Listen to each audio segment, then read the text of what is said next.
Right guys, Friday.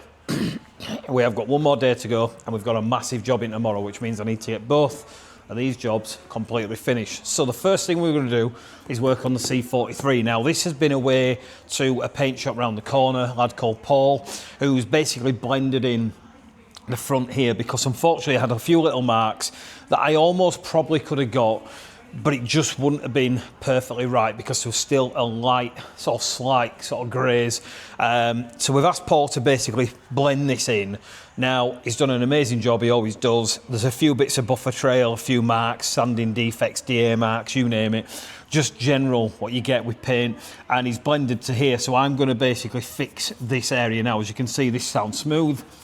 Bit rough there where the overspray's gone. So we're going to be blending all this on here. Now, he's also blended down here, and we actually found that this piece of the bumper wasn't fastened properly, so I'm going to be fixing that as well. And then what we're going to be doing on this car today, on the VXR, trying to get some of this done, is the brakes. Now the brakes, it looks like someone's trying to paint them. They've done a bad job. But to be fair, they're kind of prepped, kind of ready for where we are. So we're going to literally recoat these in black, and then I'm going to put the IAD logo on the side of that. And then we're going to be jumping onto the sun strip because we want to brand the VXR the same we have done with the ST, and that's the one thing that it's kind of missing is the sun strip. So you'll see us fit the sun strip shortly, but what we're going to do is jump on this first, fix the lower part of the bumper before we do anything on the bumper, and then we're going to get a coat of paint on the brake calipers themselves, and again, get it branded.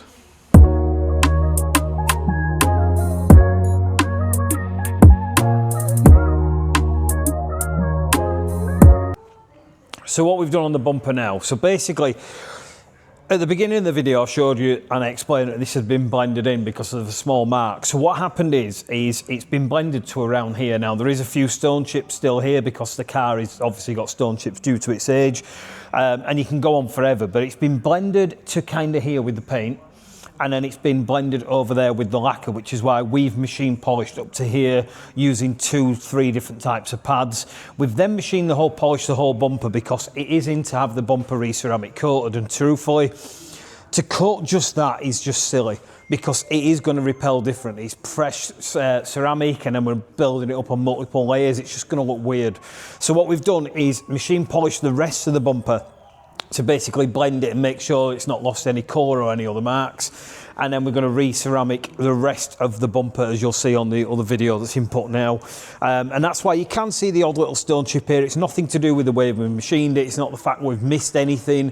What we're showing you on the video now is the marks and the DA etching that we found in the paint is now completely gone. This is a perfect finish, ignoring the odd little stone chip, and that means basically we can get the ceramic coating on and get this fully corrected. And now what I am going to do is I've noticed a stone chip here, and a stone chip there, and what I'm going to do is I'm now going to touch those up for the customer, no charge, just because they're really obvious and we just want to give it a really nice finish ready for when he picks it up, and then he can inspect that and see that the blend line that Paul's done is amazing, and then the work we've done has just refined it that little bit more before we did the coat.